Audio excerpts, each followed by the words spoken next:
Hi, I'm Doug Bowles, president of the Indianapolis Motor Speedway. Thank you for listening to Behind the Bricks.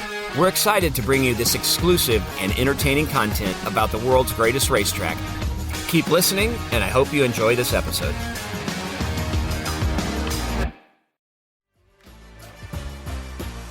Hey, Indianapolis Motor Speedway fans, Doug Bowles coming to you from the facilities building on the north side of the racetrack. A little old school today. We got a mic. Got an IndyCar race going on as we're filming this, and all the good stuff is down in Birmingham, so you're stuck with a stick mic. But something really cool is about to happen here at the Indianapolis Motor Speedway that you guys know happens, but you don't know how it happens. Those 200-plus flags around the top of the Indianapolis Motor Speedway that have been there for 50, 60-plus years, there's a group that we sort of affectionately call the Flag Crew. I'm going to ask them if that's what they think their name is, but they come in and they get those flags up in just a couple of hours. They drive all the way from St. Louis, but it's generational.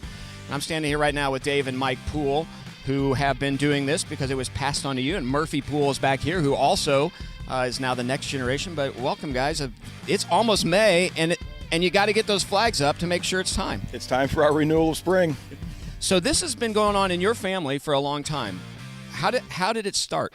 Well, our dad started on the crew back in the late 60s, and then my brother and I were born in 1970. We've been out here every year since. So you guys drove over from St. Louis last night? Correct. And we didn't do too much drinking, so we're ready to climb. Not at all. We're ready to go to work. So Mike, I'm gonna give you my mic, but this is, I mean, we're safety is really a big deal. But when you started this, safety really wasn't what you guys thought about. No, safety was probably not at the paramount of importance, but over the years we've gotten a lot wiser.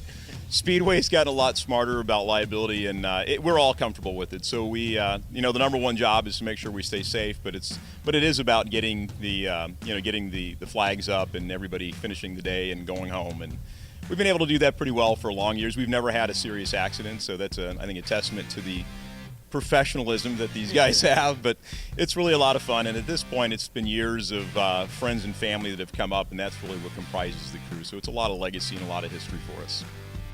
So I am kind of joking a little bit. Safety is really important, but in the old days there weren't harnesses. You guys just did it. But the nice thing about our place, there are platforms and seats, so you can get pretty close to there. So there's not a lot of crazy dangerous stuff there. But really appreciate you guys. Now Pat Garlick, Pat, come in here. Pat runs our facilities, and so Pat, you didn't realize at one point in time that how this was going to happen, and you met these guys, and then of course we called you up and said, hey, we got liability releases and everything signed, so you've learned how to be a lawyer, but police these. How much fun has it been, though, for you every year to get a chance to work with these guys? It's been amazing to see this group grow. I came on board with IMS in April of 18. To get to know Mike and Dave has been a real treat, and the rest of the crew. So it's been very awesome to see this kind of evolve over time. And how many flags we put on? We've got about 30 sets of flags to put up. So by the end of the day, these guys will have hung about 200 200 flags up top of the grandstands. That's awesome. So when race fans come to the Indianapolis Motor Speedway, and many of you watching this know that, you come because somebody introduced you. Oftentimes it's a family member, and then you pass it on, and it becomes generational.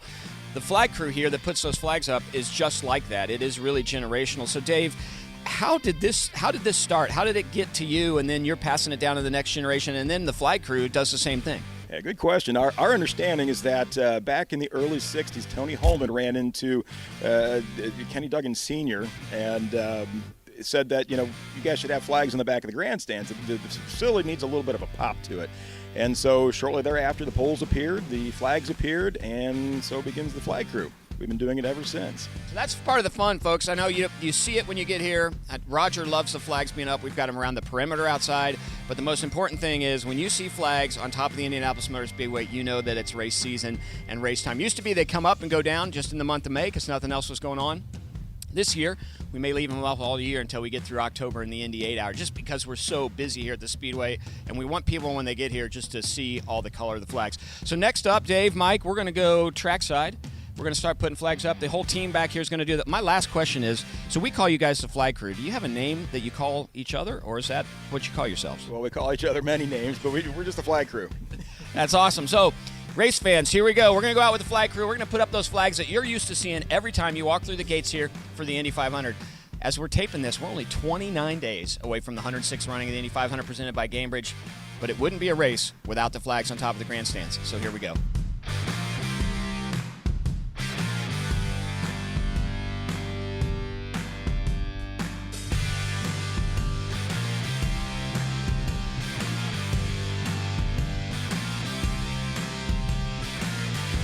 So there you go, folks. Just another generational thing that makes the Indianapolis Motor Speedway so special. The history and tradition of the flags dates all the way back to family members, and it continues today to additional family members. And long after we're gone, long after Dave's gone, long after Mike's gone, Murphy and the gang will continue this tradition.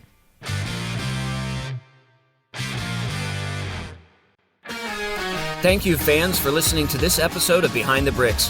We look forward to bringing you more exciting content about the Indianapolis Motor Speedway soon.